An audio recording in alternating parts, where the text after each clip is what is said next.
choice can serve as a standard that promotes convergence between the United States antitrust law and the EU's competition law on the other hand. I understand, first of all, that many of our colleagues in the antitrust and competition bar would like to see convergence in the law enforcement approaches of the United States and the EC particularly. My own view has long been, that total convergence is not possible for many of the reasons which have been described to you today. And so I'm going to throw away my script for the most part and talk to you about what has been said today, except in different language. Okay? We have to start out, I think, with the fact that the operative statutes are differently worded. In a similar fashion to Article 101's consideration of whether a challenged restraint can benefit consumers in the form of increased output or innovation, Article 102 explicitly considers whether a challenged conduct or practice will harm consumers in the form of decreased output or innovation, as opposed to higher prices. By contrast, the Sherman Act contains no such language and instead leaves it up to the appellate courts, and there are 15 of them in the United States, including the Supreme Court, to develop the relevant legal standards. Now that distinction, I think, between statutory language on the one hand and a cacophony of interpretations of our statutory language moves us toward a conclusion that it is impossible to achieve complete convergence. But we'll see. And frankly, it has been suggested that it's easier to change a statute than it is the cacophony. I'm not so sure about that. To be sure, it is laborious to change a statute. There's no question about that. On the other hand, frankly, I thought, since we decided the Rambus case on the basis of deception, that it would be easy to change the law in that regard, but it hasn't been. The fact of the matter is that there's deception rampant in the ex-ante market for adoption of a standard. I think courts ought to recognize that. That's what we argued in the Rambus case. But the D.C. Circuit disagreed with us in that case, and so it threw out our deception standard in that case. Second, I think that there's a profound difference in Europe between, on the one hand, the philosophical and cultural and historical roots of the issues, and that translates into analysis as well, and those in the United States. We haven't seen this kind of thinking in the United States for a very long time, going back to the debates between Jefferson and Hamilton, for example, over the Constitution.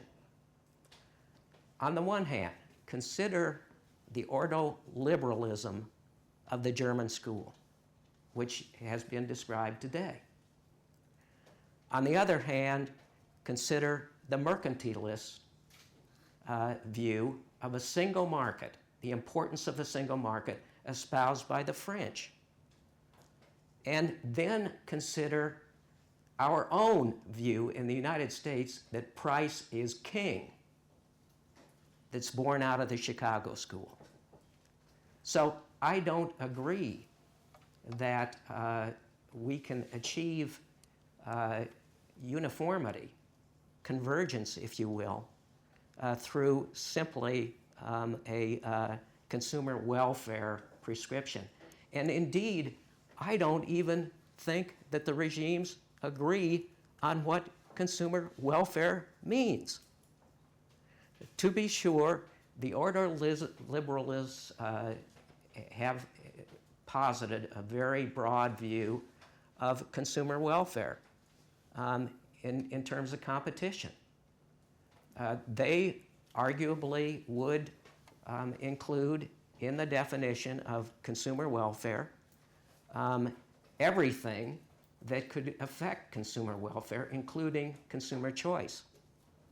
That's not the view of Judge Bork at all. Judge Bork felt that the impact on the output market was just a part of what our analysis ought to be, and that we ought to be taking a look at whether or not there was a ramification on the entire market of the conduct that is at issue. Now, that's what he believed.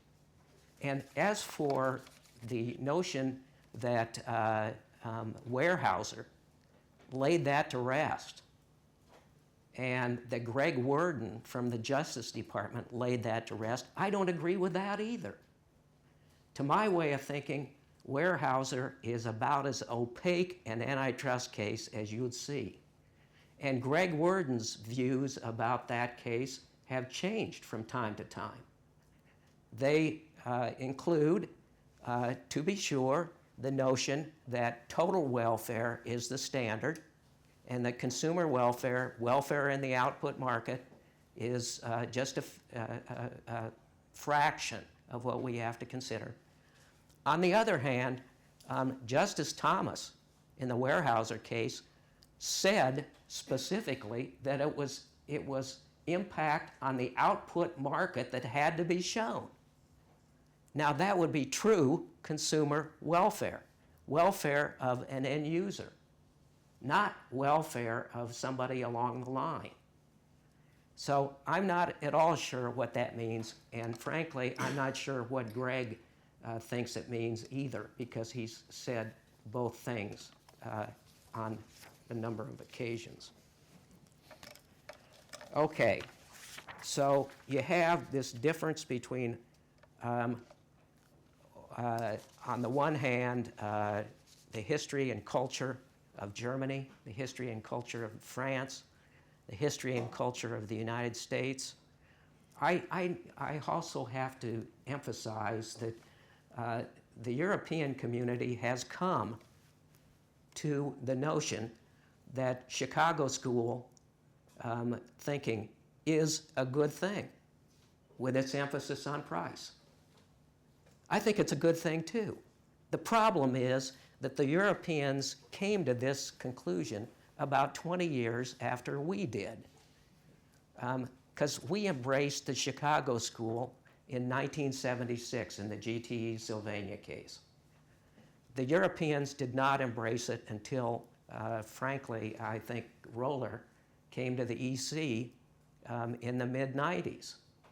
So the sheer passage of time, that the implications that that has for entrenchment of Chicago school ideas, I think is important, and we ought not to neglect that as we search for the Holy Grail in this particular case. Speaking of Mr. Roller, the fact of the matter is that for these and other reasons, he has opined that it is impossible to achieve true convergence, that is to say, a convergence in terms of outcome and analysis between the EC and the United States, and I tend to agree. I have my doubts as to whether even a consumer choice standard can bring the two jurisdictions into closer alignment and harmony with respect to the doctrines and policies than we already have. For example, the degree of convergence in the area of single firm conduct has not matched what we've seen in the area of cartel enforcement or, for that matter, merger enforcement. And there's a reason for that. Now, one can debate whether or not that's good or bad, whether or not it makes sense to bake into your statutes one system or another, or whether it's better to develop them through this cacophony that I've talked about. It's debatable, but that's not my point. That's grist for another discussion, a much more lengthy discussion on another occasion. The point now is whether or not we can achieve convergence, and I don't think that we can. I agree with Mr. Roller. Now, let me describe what I think has been sort of the traditional view. It has been at the Federal Trade Commission as well as in the Commission that price is not the be-all and end-all of our competition theory, no matter how much the Chicago School would like to treat it as such. As far back as Indiana Federation of Dentists, for example, our Supreme Court said that a reduction of output was an example of an anti-competitive effect that would, quote, obviate the need for an inquiry into market power, end quote. For me, then, the issue has always been to determine the ways in which output can be reduced. And one of those ways is to reduce the number of people in the marketplace. And that's what I emphasized in the Intel case. One of those ways, as I say, is to reduce the number of rivals. That's why I've suggested that the homily that the U.S. antitrust laws protect competition, not competitors, is way too simplistic. The elimination of competitors is one way to shrink competition. And the best example of that is where the relevant market is very highly concentrated, but it may not be the only reason. So the EC has recognized that, I think, in the 2009 guidance document describing its enforcement priorities with respect to abusive exclusionary conduct under Article 82, now 102. Whereas the Commission might be more broadly concerned with any distortions in the competition in the internal market, which is a debate that we can have as well, because it builds a little bit on the notion that we heard a little bit earlier about whether or not competition on, or choice on the market between Intel and everybody else, or between Microsoft and everybody else, or whether it's a narrower view of choice that should matter, I leave to another day to debate it as well. Another way to expand consumer choice, which is not nearly so drastic as was used in the Intel case, I thought, to expand consumer choice may be to eliminate rules of per se illegality that basically leave consumers with only one choice. That's what I think our Supreme Court did in overruling per se liability for RPM in Dr. Miles. And it did that in the Legion case, as you know. And frankly, I'm a little bit surprised that that has not been picked up by the EC, since it came from the EC. I remember a former Prime Minister of Italy, although I guess maybe there's no distinction in that regard. Everybody's a Prime Minister of Italy. In any event, he suggested at a forum that I attended years and years ago that what the Supreme Court, that although he was a good friend of Justice Breyer's, he thought Justice Breyer was wrong in that case, that what the Supreme Court had done was to expand consumer choice, which was what the EC had always championed. Now, I'm not an expert on EC law, but as I understand it, the 2010 vertical restraint guidelines still treat RPM as a hardcore restriction that is presumed to be unlawful under Article 101, first paragraph. The guidelines place the onus on respondents to plead and prove an efficiency defense under Article 101, third paragraph. That approach strikes me as limiting consumer choice because it may deter some businesses from experimenting with RPM out of a concern that they'll not be able to prove its beneficial effects to the EC without a track record of its use. Now, I have to allude to the two cases at the Commission where we've grappled with the consumer choice issue in recent years. The first is the Realcomp case. Now, Realcomp involved so-called multiple listing services. I don't know whether you have those in Europe or not. But in any event, what they are is an integral element of the U.S. real estate industry relating to the sale of homes. And the MLS is a closed database system that contains detailed information about the homes for sale in a given local residential real estate market and what the compensation would be for any broker who provides a successful buyer. The full content of the database, according to our complaint, was that Realcomp, which was a group of real estate folks, adopted policies that, first of all, prohibited discount broker listings from being fed from Realcomp's MLS to public websites, and second, limited the exposure of those listings on the closed MLS database. The Commission found that Realcomp's policies violated the rule of reason by, quote, narrowing consumer choice, or, quote, hindering the competitive process, end quote, engendered by the discount brokerage option.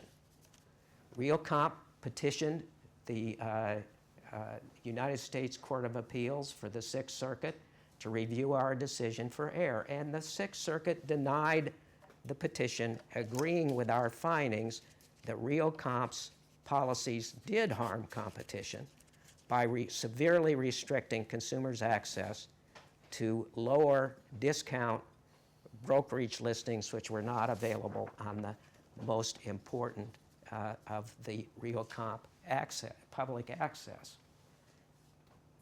The second Commission decision, North Carolina Dental, which has already been described to you, involved the provision of teeth whitening services to the public. In that case, the North Carolina Board of Dental Examiners, which was composed for the most part of dentists, heard from dentists that these alternative providers of teeth whitening services, including the malls, et cetera, did not adequately warn folks, consumers, of the safety hazards involved. Now, in contrast to Realcomp, there was an obvious price effect because consumers were being cut off from the low-cost alternative. So there's no question that the North Carolina Board of Dental's actions were deprive consumers of choice. But they also operated, we didn't ever decide what the amount of the price effect was.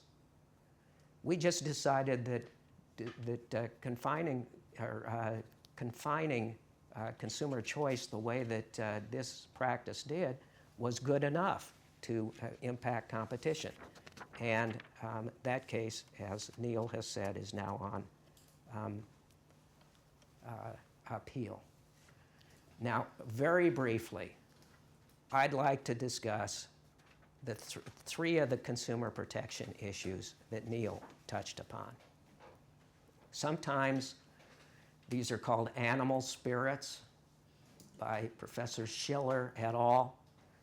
And it's irrational behavior by consumers.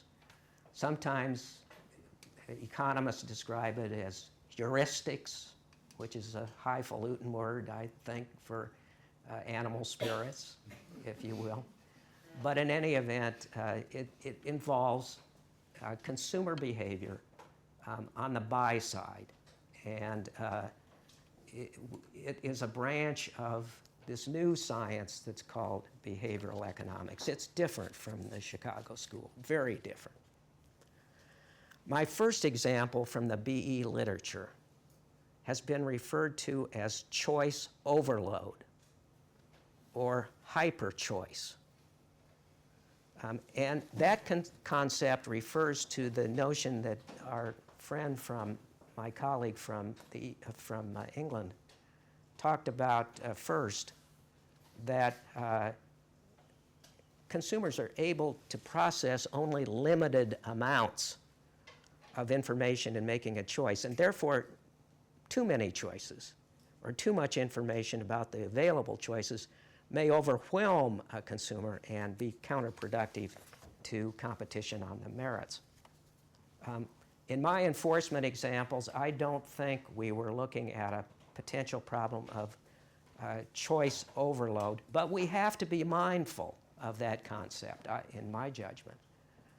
From the standpoint of competition law and policy, it may be more important that consumers have a choice than that they have a certain number of choices. If consumers become overwhelmed by the choices they have and encounter difficulties in making a decision, then we have to wonder whether competition on the merits is really all that robust.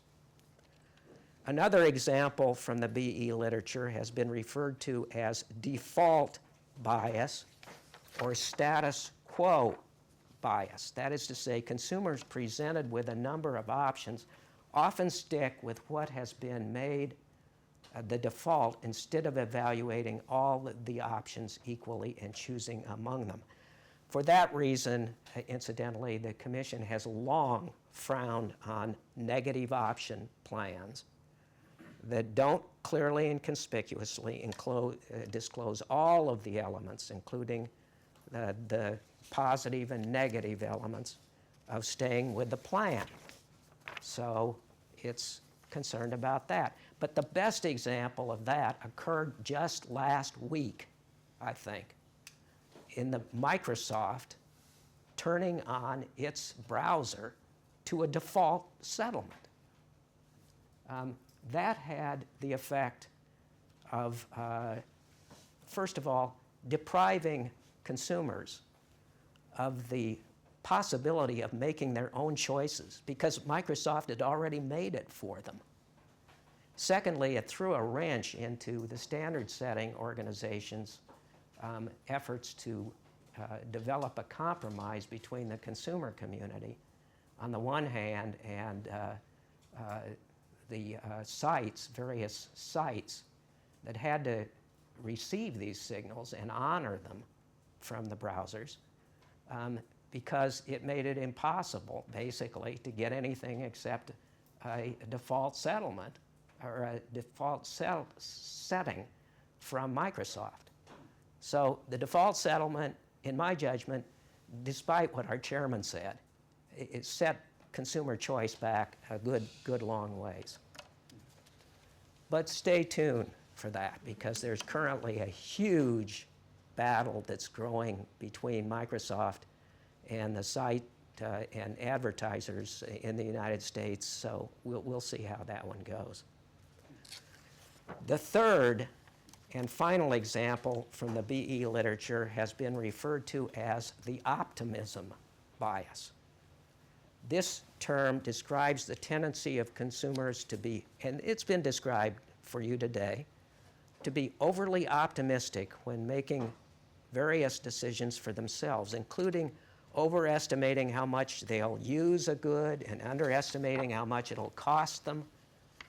In the choice setting, this type of bias may cause consumers to choose a more expensive option than a cheaper, no-frills alternative because they think they'll actually derive as much or more benefit from the former, and they may underestimate how much the more expensive option really is. Now, Professor Maurice Stuckey, who is a prominent BE economist, has recently submitted a discussion paper to the OECD suggesting that sellers may sometimes be tempted to use this, to exploit this phenomenon. For example, by eliminating discounts instead of simply raising prices, which strikes me as being very interesting. Drip pricing is another example. That is to say, where you raise your prices by small increments instead of all at once, leading consumers who have this optimistic heuristic, if you will, to think that you're not engaging in gouging them. I don't think we as enforcers, and I will express a view on this, I don't think we as enforcers ever want to nudge or steer a consumer toward a particular option because it's a better option. To my way of thinking, that's regulation. That's not law enforcement. So I think we ought to stay away from trying to nudge people toward options. But as Neil has suggested, it may be simply a matter of labels. We may be analyzing these issues under the wrong rubric.